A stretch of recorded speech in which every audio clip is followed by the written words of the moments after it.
샬롬 사랑하는 성도 여러분, 5월 4일 월요일 반샘을 시작합니다. 오늘 말씀은 창세기 35장 1절에서 22절까지 말씀입니다.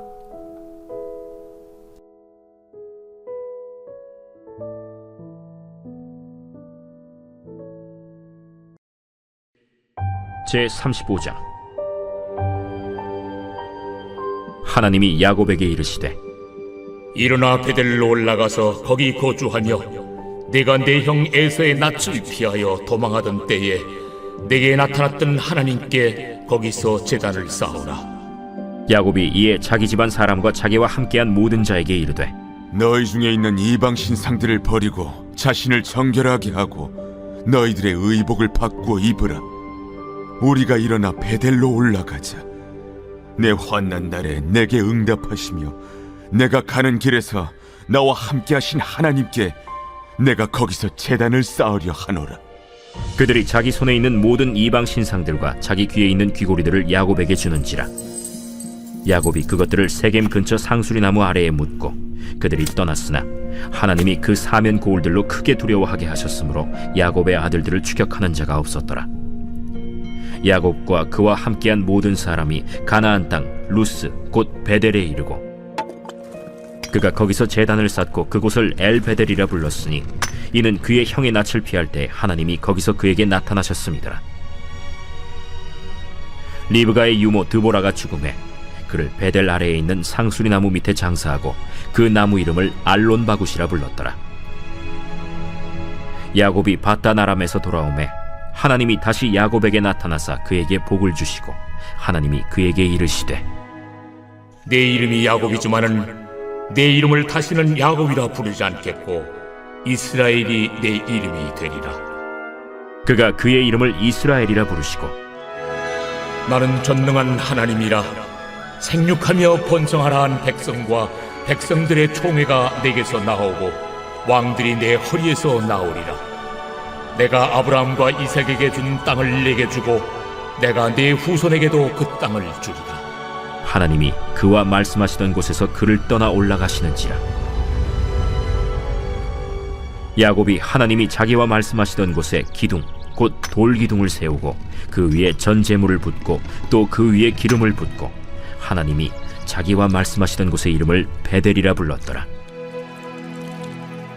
그들이 베델에서 길을 떠나 에브라스에 이르기까지 얼마간 거리를 둔 곳에서 라헬이 해산하게 되어 심히 고생하여 그가 난산할 즈음에 산파가 그에게 이르되 두려워하지 말라. 지금 네가 또 등남하느니라. 그가 죽게 되어 그의 혼이 떠나려 할 때 아들의 이름을 베논이라 불렀으나 그의 아버지는 그를 베냐민이라 불렀더라. 라헬이 죽음에 에브랏 곧 베들레헴 길에 장사되었고 야곱이 라헬의 묘에 비를 세웠더니 지금까지 라헬의 묘비라 일컫더라. 이스라엘이 다시 길을 떠나 에델망대를 지나 장막을 쳤더라. 이스라엘이 그 땅에 거주할 때 르우벤이 가서 그 아버지의 첫 빌하와 동침함에 이스라엘이 이를 들었더라. 야곱의 아들은 12이라. 다시 올라가라 라는 제목으로 말씀 나누도록 하겠습니다.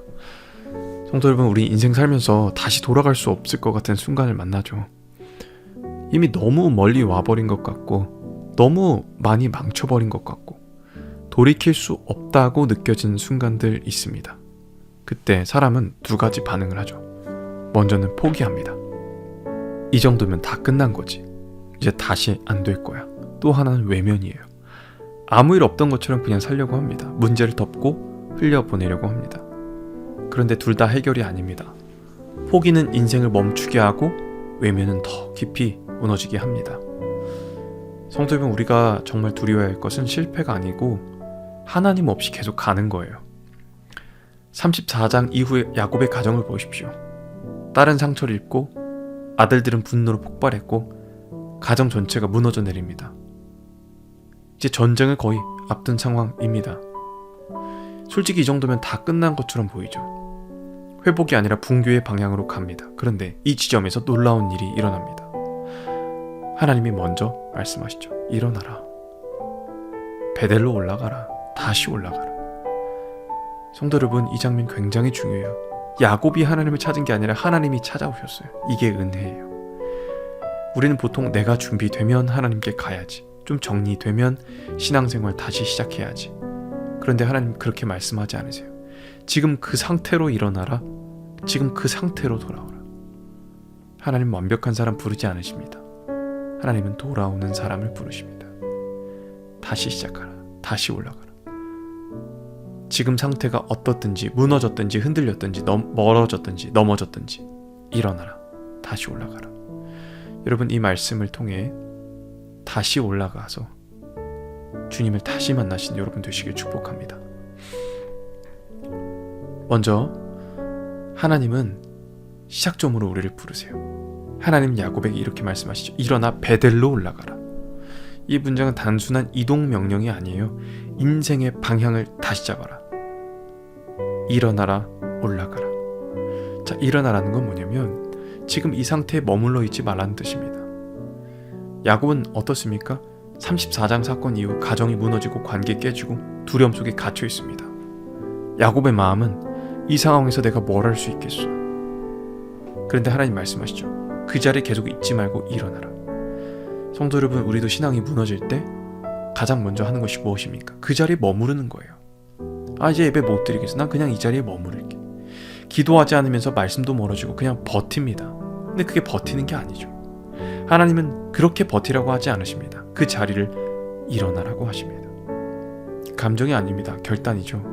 느낌이 올 때까지 기다리지 말고 지금 방향 바꿔라. 그리고 베델로 올라가라. 여기서 올라가라는 말은 그냥 이동이 아니라 영적인 방향을 의미해요. 베델은 어떤 곳입니까? 야곱이 처음 하나님 만났던 자리예요. 도망자였던 인생이 하나님을 만나며 바뀌기 시작했던 그 자리. 돌베개 베고 잡지만 하늘이 열렸던 그 자리. 왜 새로운 것이 아니라 베델을 말씀하셨을까요? 회복은 새로운 걸 막 찾아내는 게 아니라 하나님과의 처음으로 돌아가는 것이기 때문입니다. 여러분, 신앙이 흔들리면 이렇게 생각하죠. 내가 다른 교회 가야 되나? 다른 환경이 필요한가? 자극이 필요한가? 아니요. 다른 게 아니라 처음이 필요합니다. 처음 하나님 앞에 무릎 꿇던 그것, 처음 눈물로 기도하던 그 시간, 처음 하나님이 전부였던 그 마음, 거기로 돌아가야 합니다. 신앙의 문제는 복잡하지 않아요. 처음에서 멀어진 것 뿐입니다. 그래서 회복도 단순하죠. 처음으로 돌아가면 됩니다. 중요한 게 하나 있어요. 하나님이 먼저 말씀하신 거예요. 이게 은혜입니다. 이것이 은혜입니다. 오늘 우리에게도 동일하게 말씀하십니다. 일어나라, 돌아가라, 올라가라, 처음 자리로. 여러분의 베델은 어디입니까? 여러분의 자리, 여러분의 베델, 어디서 하나님 만나셨습니까? 하나님을 만났던 그 순간이 언제입니까? 여러분, 그 자리에서 얼마나 멀으셨습니까? 다시 돌아가, 다시 시작하고 다시 하나님께로 나아가는 여러분 다 되시기를 축복합니다. 자, 베델로 올라가기 전에 가족들에게 아주 중요한 명령이 내려지죠. 이방 신상들을 버리고 자신을 정결하게 하고 의복을 바꾸라고 합니다. 여러분, 돌아가면 단순히 감정이 아니라 구체적인 정리예요. 많은 사람들이 마음만 있으면 되지 않나, 하나님께 다시 가고 싶은 마음은 있어. 근데 성경은 마음이 아니라 삶이 바뀌어야 되는 거예요. 나아가기 위해서는 행동 양식이 바뀌어야 되는 거예요. 내가 이 사람과 결혼하기 위해서는 내가 포기해야 될 부분이 분명히 있는 거예요. 하나님의 만남으로 인해서 내가 놓아야 할 부분이 분명히 있다는 거예요. 야곱의 가족들에겐 그것이 무엇이었냐? 이방 신상들입니다. 굉장히 아이러니하죠? 하나님의 가정에 우상을 가지고 살아갑니다. 왜 이런 일이 벌어졌을까요? 하나님을 믿으면서도 동시에 다른 것을 의지했기 때문입니다. 우리랑 닮아있죠? 돈을 의지하고 사람들의 시선을 두려워하고 내 능력과 계산을 신뢰하죠. 이것이 바로 현대적 우상입니다. 그래서 하나님께 돌아가려 할 때 반드시 필요한 게 있어요. 내가 이거 버려야 됩니다. 버리라. 부분적으로 내려놓는 게 아니라 완전히 끊어내라. 하나님께 돌아가 회복하는 건 느낌이 아닙니다. 방향이 있고 정리가 있고 변화가 있습니다. 여러분, 무엇을 붙들고 있고 무엇을 버리지 못하고 계십니까? 버림은 손해가 아니라 회복의 시작인 줄 믿습니다. 하나님이 내려놓으라고 하시는 그것, 버리라고 하시는 그것, 하나님께 나아감을 방해하는 그 모든 것 내려놓고 회복으로 나아가시길 축복합니다. 자, 회복의 길, 그 길에도 하나님 함께 하세요. 야곱과 그의 가족이 이제 결단하고 움직이기 시작합니다. 우상도 버리고 삶을 정리하고 베델로 향해 가는데 중요한 건 그 길에 야곱이 사랑하는 아내 라헬이 죽습니다. 참 슬프죠. 야곱이 가장 사랑한 그 아내, 그토록 원했고 기다려서 얻었던 사람. 성도 여러분, 하나님께 돌아가는 중에 라헬이 죽습니다. 우리 종족이 이렇게 기대하죠. 하나님께 돌아오면 모든 게 잘 풀리겠지. 그런데 회복의 길에도 눈물이 있을 수 있습니다. 순종의 길에도 아픔이 있을 수 있습니다. 여기서 많은 사람들이 넘어져요. 왜 하나님께 돌아가는 길에 이런 일이 생기지? 왜 순종했는데 더 힘들어지지? 그래서 다시 흔들리죠. 사랑하는 성도 여러분, 여기서 신앙이 진짜로 드러납니다. 문제가 사라져서 믿는 게 아니라 문제 속에서도 하나님을 붙드는 거예요. 이게 믿음이에요. 야곱의 인생을 보십시오. 예전엔 문제를 만나면 도망갔고 계산했고 사람 의지했습니다. 침묵했습니다. 그런데 이제 달라요. 끝까지 베델로 올라갑니다.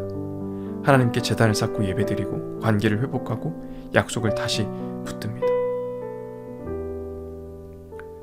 성도 여러분, 신앙이 무너질 때 제일 먼저 잃어버리는 것이 무엇입니까? 내가 누구인지 잃어버립니다. 나는 실패한 사람, 무너진 사람, 안 된 사람이다. 그런데 하나님은 내가 붙든 사람이다. 내가 붙든 사람이다. 성도 여러분, 우리가 바라는 회복은 문제가 없는 인생이죠. 그런데 하나님 주신 회복은 하나님과 함께 가는 인생입니다. 문제가 있어도 눈물이 있어도 하나님이 함께 하신다라는 사실을 믿으시기 바랍니다.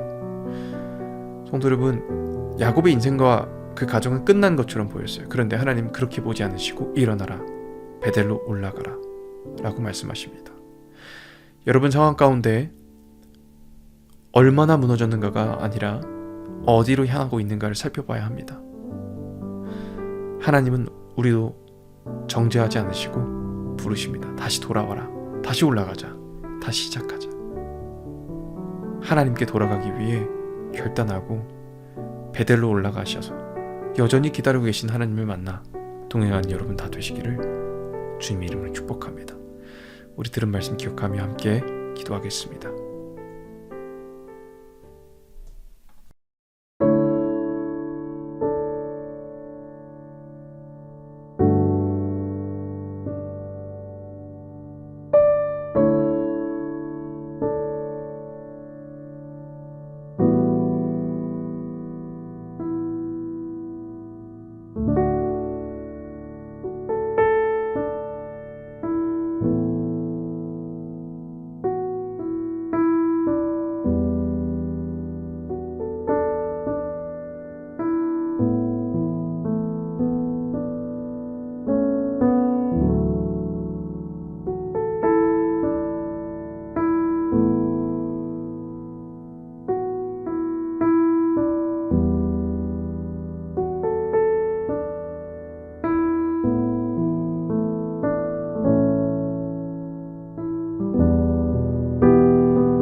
살아계신 하나님 감사합니다.